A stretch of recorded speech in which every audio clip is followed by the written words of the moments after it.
That again with me, the most dangerous response, is no response. Not anger. Not rejection. Not even betrayal.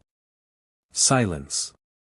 The deliberate, calculated, or even unconscious act of saying, nothing. Now before you dismiss that, before you say, Stoic path, silence is peaceful, silence is wise, silence is golden, I want you to stay with me. Because there is a difference, a massive, life-altering difference, between intentional stillness and avoidant silence. Between the silence of a warrior who has chosen his moment, and the silence of a coward who has simply run out of courage. One is power. The other is poison. And today, we are talking about the poison. Section 1, the silence that speaks volumes. Let me paint you a picture. Imagine you send a message to someone you care about.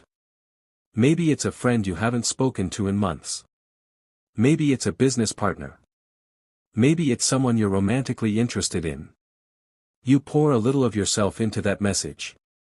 It's not a desperate cry for help, it's genuine. It's real. You hit send.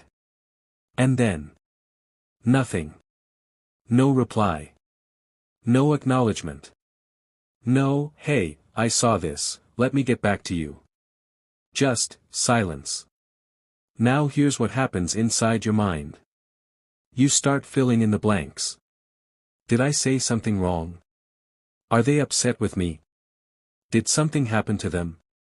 Do they not care anymore? And the longer the silence stretches, the louder those questions become. What started as a simple unanswered message has now become a full psychological courtroom, and you are both the prosecutor and the defendant. This is what no response does. It doesn't end the conversation. It hijacks it.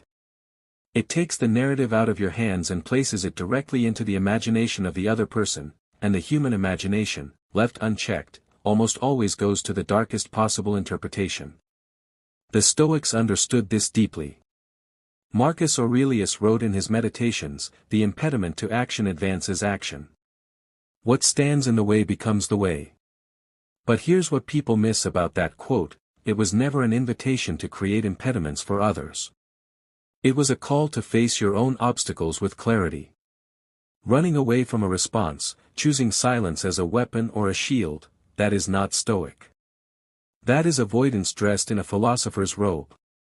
Section 2, when silence becomes a weapon. Now let me get a little uncomfortable here, because some of you listening, you've used silence as a weapon. Don't look away.